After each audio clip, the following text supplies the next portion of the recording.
bwatyo bwayogera Mukama. Betegera gwe twakkiriza n'abatannaba kumukkiriza bantu zisanze ensi n'emirimu gye bakoleramu. Tuli mu mbeera nga twetaaga okusasirwa kwa Mukama. Zisanze abaka Era nga tetumayina kikijja. zisanze bizinensi. Katonda taliko kyalikola wabula ng'alabudde abaddu be bannabbi be ekyama. Wulira ggwe eggulu, tega okutu eri ensi, kubanga Mukama ayogedde. Bwatyo bwayogera Mukama. Katonda azze okwogera na bulamu bwo. Nate muganda wange andaba era mpuliriza wano ku 3ABN nyongera okwanirizaako mu linnya egganzi lya Mukama waffe Yesu Kristo. Twebaza Katonda olw'okutuwa ekiseera ekirungi okuyiga ekigambo kya Katonda. Nyongera okusaasirako mwenna abafunye ebizibu eby'enjawulo, abalwazizza, abateewulira bulungi, abafiiriddwa, byonna tusaba Mukama ayongere okubijjawo n'okukyusa embeera. Okubuuzaako si mulala, nze Mpanga Frank, omubuulizi w'enjiri kuva e Wakiso. Naye nga tunnaba kugenda mu maaso, katusooke tusabe. Ogulumizibwe obw'ekitiibwa Katonda nannyini ggulu n'ensi. Kyangu oyogere naffe mu kiseera kino kyennyini. Katonda waffe, buli muntu awulira ebigambo bino bikole enjawulo mu bulamu bwe. Bwe tusabye okuyita mu nnyera ya Yesu Kristo Mukama waffe. Amiina. Twebaza Katonda kubanga tuzze nga tutunuulira mu programu yaffe eno bw'ati bw'ayogera Mukama. Tuzze nga tutunuulira ku mpeera y'abatukuvu oba okusasulwa kw'abatukuvu. Era nga tutunuulira ku mulamwa omukulu okugamba nti ekisingako obulungi kikyajja. Tuzze mu nnaku eziyise mu wiiki eno ey'okudda obujja nga twetegereza engeri Yesu gy'agenda okukomawo asasulemu abantu bonna nga bwe baakolanga n'empeera yaabwe nga bw'ebadde. Naye olwayo tugenda kweyongerayo okulaba engeri gye tugenda okubeeramu mu bulamu obw'omu ggulu. We twakomye olunaku olwajjo nga Yokaana atulaga nti n'alaba ekibuga nga kikka okuva mu ggulu. Naye ekibuga ekyo nga kikka nga waliwo enteekateeka ey'okusasula buli muntu nga bw'akoze.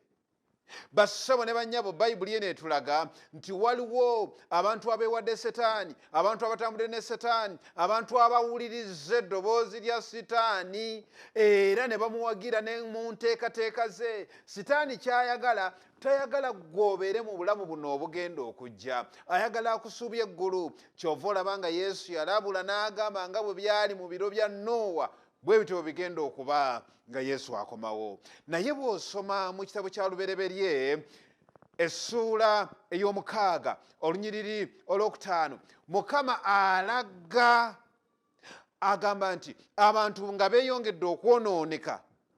Wulira Bayibuli bw'egamba, agamba Mukama n'alaba nga obubi bw'omuntu bwali bunene nnyo ku nsi, mbwera na buli kufumitiriza kw'ebirowoozo by'omutima gwe nga kubikwereere bulijjo. Bayibuli etulaga nti Katonda yatunuulira ensi eno ng'eyonoonese. Tubisoma mu kitabo kya Lubereberye, ekimu ku bitabo ebisengeka ekitegeeza obwonoonefu bwava dda. Naye Mukama yalaba nga buli kufumitiriza kw'ebirowoozo by'omuntu kubikwereere.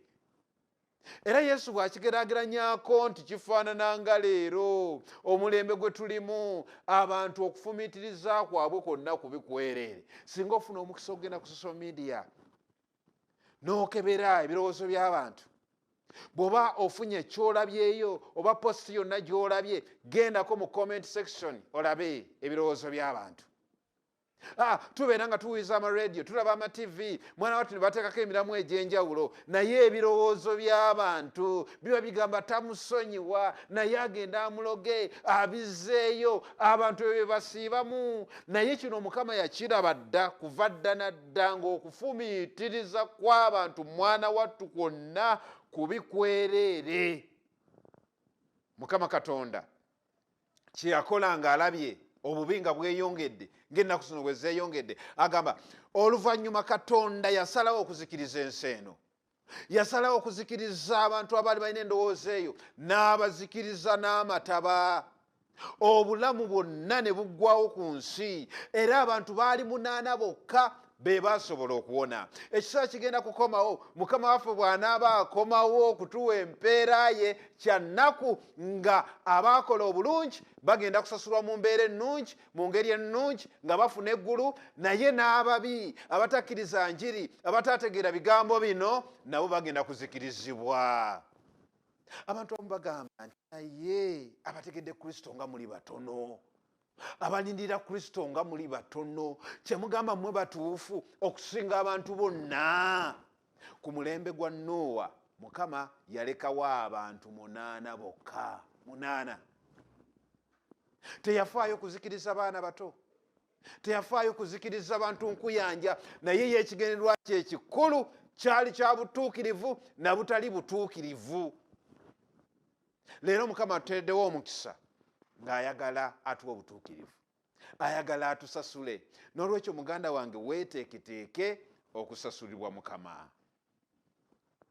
Olw'okwagala okukuuma abantu abatukuvu ku nsi, Katonda ng'amaze okusaanyaawo abantu bonna nga boonoonese n'amataba, naye Katonda ate yaddamu n'ayita abantu abalala akuume obutukuvu bwe, akuume abantu abamugondera. Katonda kwe kuyita jjajjaffe Ibulayimu. Jjajjaffe Ibulayimu yali abeera mu nsi ey'Abakaludaaya, ng'abeera mu kitundu ekiyitibwa Wuuli ekyali kisinza ebifaananyi. Mwana wattu abantu bano Ibulayimu bwe yali abeeramu baali tebamanyi Katonda ow'omu ggulu, naye Katonda yalonda bulonzi. Taata wa Ibulayimu Teera yali musajja musinza wa bifaananyi, era ng'abantu ennaku zino we bali nga tamanyi Katonda mutuufu yatonda ensi. Bw'alaba omwezi nga guvuddeyo n'alowooza obayo Katonda, n'afukamira n'asinza. Bw'alaba enjuba ng'evuddeyo n'afukamira mwana wattu n'asinza. Eyo Katonda gye yaleeta ekirowoozo n'ayita Ibulayimu n'amugamba vaayo mwabo abasinza ebitali Katonda. N'omulembe gwa leero gujjudde okusinza ebitali Katonda. Omuntu bw'alaba ennyanja ng'eno eyaffe Nalubaale nga bateekawo ssabo nga batandika kusinza. Lumu nali ntambula ku mugga gwaffe guli mayanja, era bw'ogugendako okuguyitako osanga abantu nga bataddeko amasabo, batandise kusinza bitonde okusinga okusinza omutonzi. Bwe balaba ekyewuunyisa nga basinza, abamu basinza nsimbi, abamu basinza abaana baabwe, abamu basinza bakazi, abamu basinza bitiibwa. Ekintu kyonna kyogeraageranya n'ova ku Katonda ow'amazima n'osinza ekirala, mwana wattu ekyo Katonda takyagala, era kyeyava ayita Ibulayimu ave mu bantu abafaananako bwe batyo. N'olunaku olwaleero Mukama ayita abantu okuva mu mirembe egyakyama, okuva mu mirembe egisinza ebitali Katonda, abantu be ng'ayagala okubawa essanyu, ng'ayagala okubaddiza ebyo ebyabaggyibwako. Lubereberye Sura 12 olunya olusooka n'olwokubiri agamba, Mukama n'agamba Ibulayimu nti va mu nsi yannyo, ove mu bantu bo ne mu nnyumba ya kitaawo, ogende mu nsi gye ndikulaga. Bassebo ne bannyabo, Bayibuli bw'eba eyigiriza, naddala mu kitabo kya Mubuulizi Ssuula esooka olunya olw'omwenda, atulaga nti tewali kipya wansi w'enjuba. Byonna bye tutambulira mu mwana wattu byabeerawo kuva dda. Buli kimu ekibeerawo mwana wattu Katonda yakikolamu ddali haaso. Katonda ayita Ibulayimu n'amugamba ava wabadde asinziza mu busibe bw'abaddemu nga tamanyi Katonda, n'amugamba ngenda kutwala mu nsi ensuubize. Ne leero Katonda ayita abantu abali mu kizikiza, abatamanyi Katonda, ng'ayina gy'atutwala. Era bassebo ne bannyaba bandaba, tuyina gye tulaga. Ensi eno si yaffe, tuli bayise, tuli batambuze, kubanga tuyina Mukama gy'atutwala. Yasooka kuyita Ibulayimu n'amugamba, n'amusuubiza ensi ekulukuta amata n'omubisi gw'enjuki. Y'engeri y'emu naawe gy'akuyitamu, ove mu byokola, kubanga ayina gy'atutwala, ayagala okutusasula. Ibulayimu yali ayagala aleke ebyokwejalabya.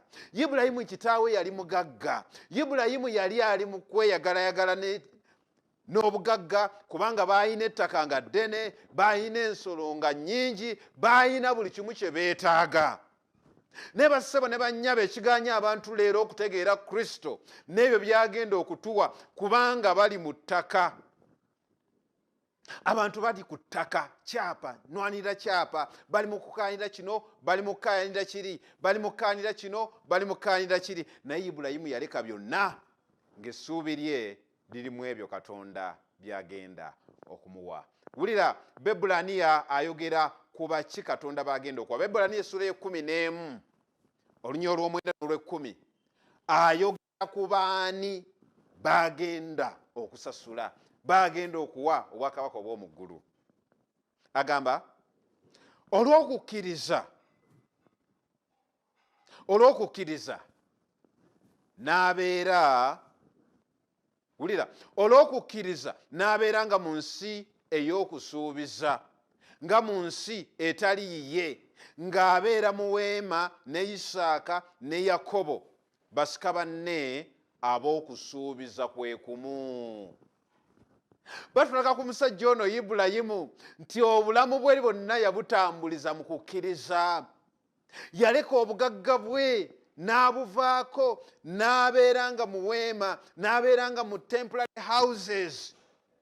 Yabeeranga kumpi mu kupangisa kubanga ensi eno yagibala nti talinaamu kikye, naye ng'alina by'asuubira ebigenda okujja. Muganda wange ampuliriza, katusinga okukolerera bino Mukama waffe byatusuubiza, katusinga okukolerera bino eggulu erijja wamu n'ensi empya, naye kitwetaagisa kukkiriza bukkiriza.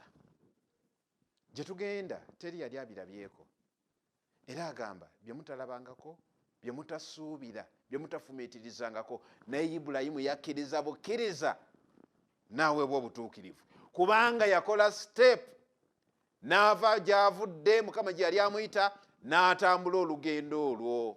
Katonda leero anoonya bakkiriza, kubanga abakkiriza abo bagenda okuwa eggulu erijja wamu n'ensi empya.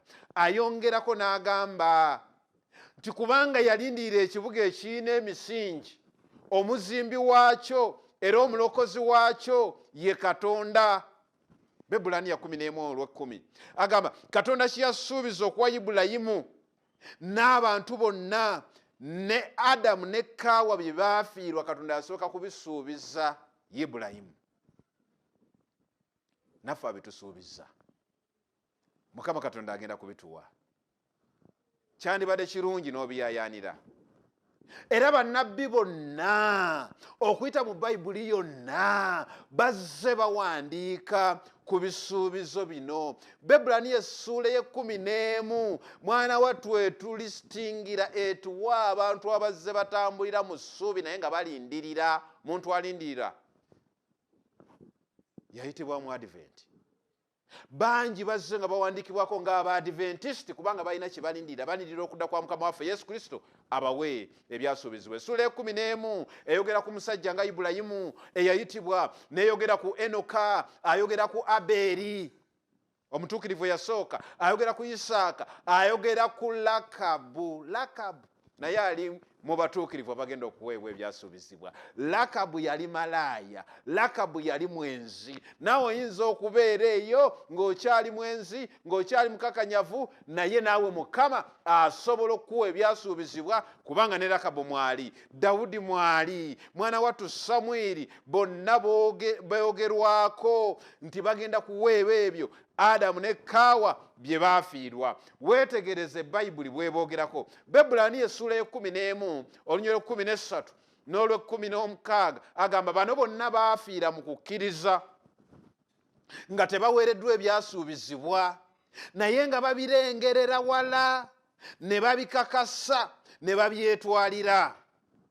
Wulira, naye kaakano beegomba ensi esinga obulungi, kwe kugamba ensi ey'omu ggulu. Katonda kyava takwatibwa nsonyi okuyitibwa Katonda waabwe.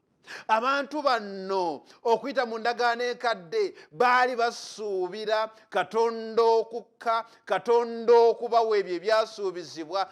Baafa bambi nga tebannabifuna, naye ekyo tekyabajjaamu ssuubi. Y'ensonga lwaki Mukama ayagala bakkiriza, y'ensonga lwaki tuyitibwa bakkiriza. Omuntu akkiriza si yo yakkiriza kyamaze okulabako, si yo yakkiriza kyamaze okufuna. si oyo akkiriza ng'amaze kuweebwa.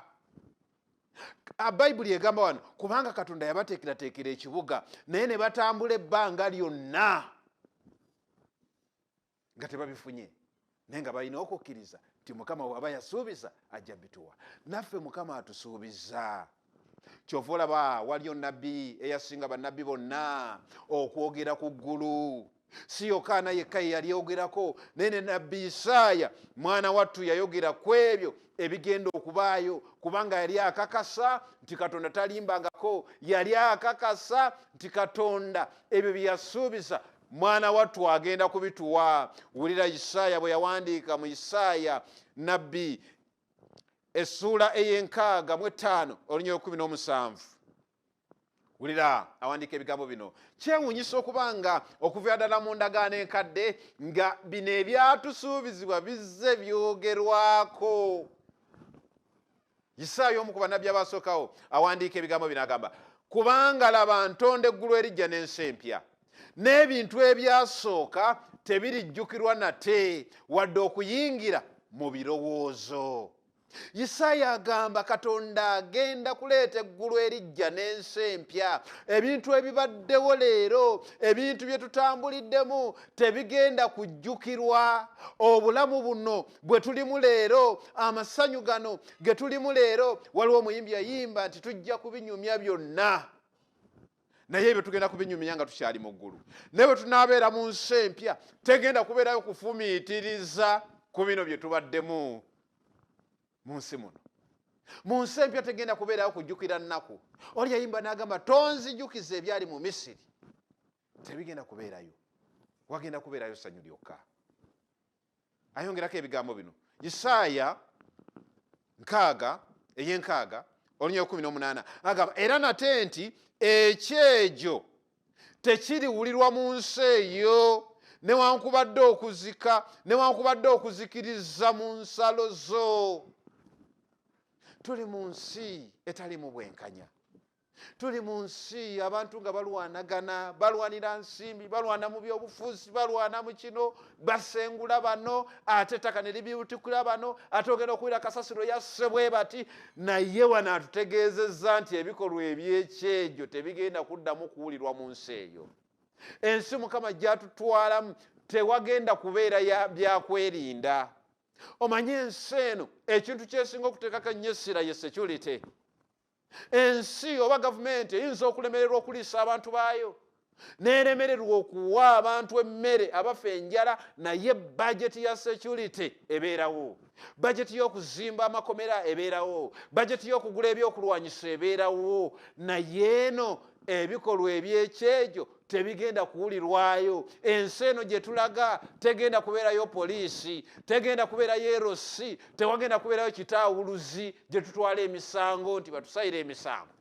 Tegenda kubeerayo nkiiko za kika. Oluusi ab'ekika bakola enkiiko nga bagendereddemu okutaawulula nkayana, naye eri tebigenda kubeerayo. Ebikolwa eby'ekyejo tebigenda kubeerayo. Wulira 18 ayongerako agamba naye oliyita enkomera zo obulokozi n'enzigi zo kutendereza. Ebimu ku bigenda okubeera mu ggulu kugenda kubeera kutendereza. Bulijjo odda kutendereza, bulijjo odda bulokozi, bulijjo odda kusanyuka busanyusi.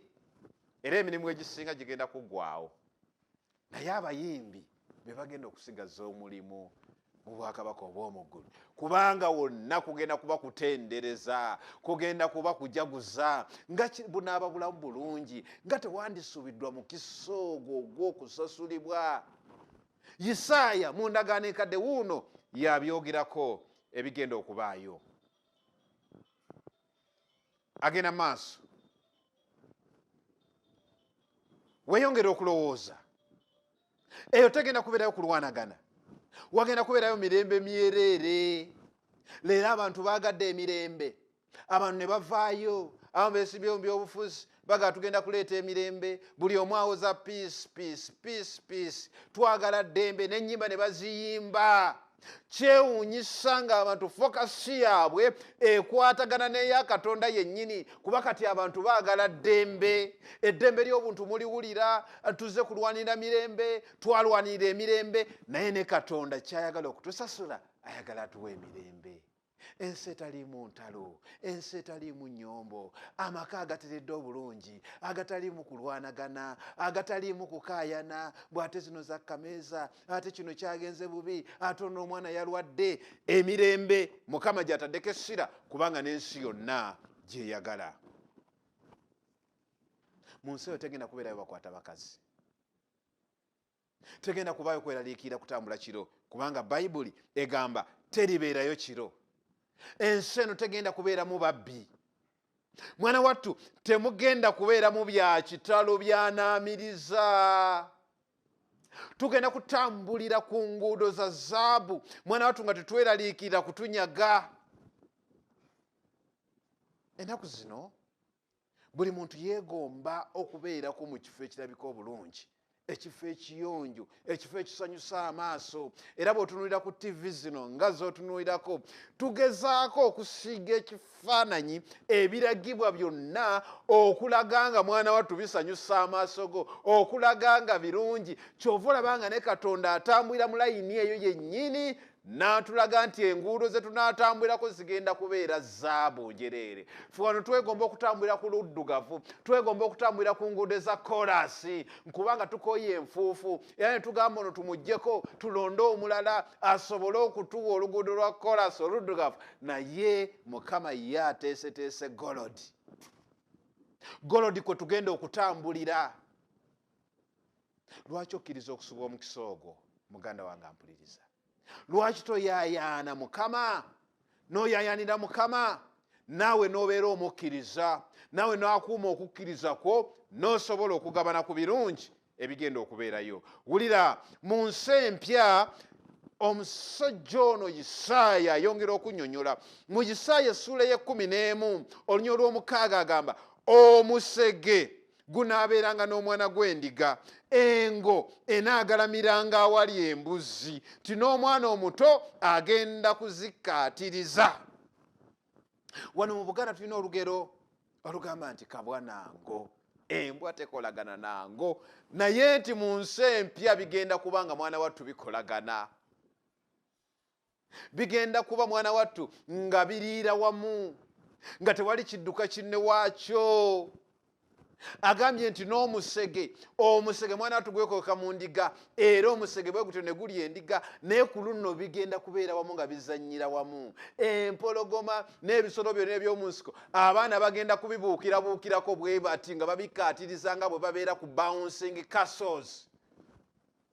Yesu atulaze buli kimu, bannabbi batulaze buli kimu, era bwonna ab'osubiddwa eggulu ogenda kuba osubiddwa byonna. Wandibadde osaba Mukama ne weeteekateeka olw'obulamu buno obujja. Tugenze maaso n'okwetegereza Isaaya ono. Isaaya ng'atubuulira ku bulungi bw'eggulu na kiki ky'ogenda okusubwa ggwe agaanye okukkiriza Yesu Kristo. Kubanga tukkiriza Yesu Kristo lwa nsonga emu: kutuddizaawo bye twasubwa, kututwala mu bulamu obufaanakanako bwe buti. Wulira, Bayibuli byeyigiriza ku nsi yaffe eno bwegenda okuzzibwa obujja mu bulungi bwayo obwasooka. Isaaya essuula ya 33 olunya olwa 24 agamba, atuula omwo talyogera nti ndi mulwadde. Ekimu ku bisinga okutunakuwaza, ekimu ku bisinga okututawaanya ze ndwadde. Era ebyogererwa bingi nga bagamba nti n'abagagga abamu mu nsi yonna okwetooloola ensi yonna obugagga babujja mu ndwadde.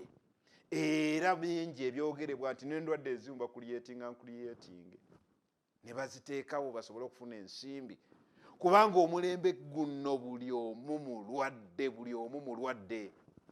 Megakaawo twalabye akatambi nga katambula nga katulaga nti abalina O+, blood group ya O+, timwana watu babeera bulungi nnyo tebawangaala tebalina ndwadde naye bakomekkereza nga bagamba naye ku mulembe guno tosobola kusavayivinga newankubadde olina oplas kubanga oplas yakolebwa nti kubeera eyo mu bibira kubeera eyo naye bw'obeera mu kibuga kati ebiriibwa byonna birwanyisa obulamu teri muntu ayinza kugenda mu ddwaliro bamukebere ne bagamba nti twazudde bulwadde bwonna aye n'obutazuula bulwadde kati naku zino obulwadde muntu agenda n'agamba bamukebedde ne batazuula kimuluma naye ate nga mulwadde alabika mulwadde naye bayibuli egambye teri agenda kusinda nti kati lunnuma mu nsi empya teri ndwadde za mutima teri ndwadde za kansa teriyo nti ate kino kinsimbye ate kino kinnuma teriyo alusaazi teriyo buli kika kya bulwadde kyonna ky'omanyi wulira Isaaya 35:5 agamba awo amaaso g'omuzibe w'amaaso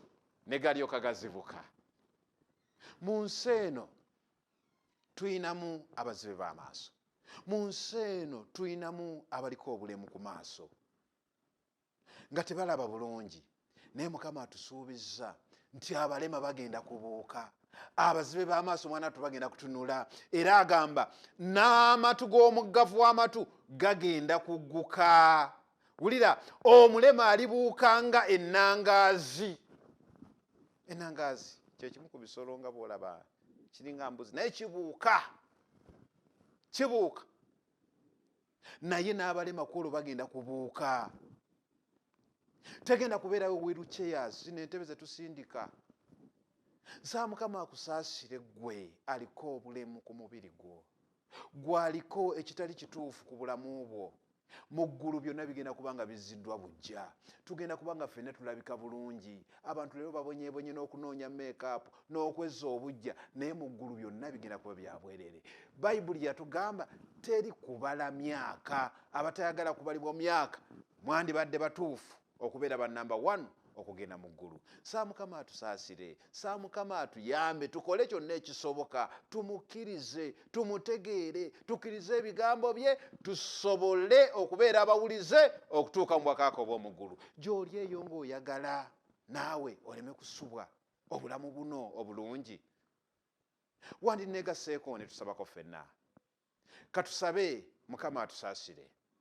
ogulumizibwe obw'ekitiibwa Katonda nannyini ggulu n'ensi weebale kubanga watuteerawo obulamu obulungi obulamu obujja weebale kubanga otuwadde essuubi bajjajjaffe mwe bazze batambulira Bayibulayimu baaliraba Katonda waffe ne baleka ebyobugagga byonna ne baleka ebyapa ne baleka amataka abakyala nga Balakabu abaali abensi naye baagumiikiriza ne bakweka abakessi ne kibabalira okuba abatuukirivu ba Abeero beerekereza ne bawangayo zisaddaaka ezisimbwa mu maaso go Katonda waffe essuula y'Abaebbulaaniya 11 etulaga abantu bangi abatukuvu naye baagenda okufa nga tebaweeddwa bisuubizibwa naye nga bakkiriza naffe tusaase tubeere abakkiriza ekigenda okutugaana okugenda mu ggulu bwe butakkiriza saasira oyo alaba pulogulaamu eno Katonda waffe omuwe okukkiriza okwannama ddala ffenna tusobole okuwona ebizibu bino ffenna tusobole okutuuka ku nnyenje endabirwamu tuwe obulamu obulungi tukuume tuwanguse ensi eno kubanga tukusabye okuyita mu nnyanja ya Yesu Kristo Mukama waffe amiina.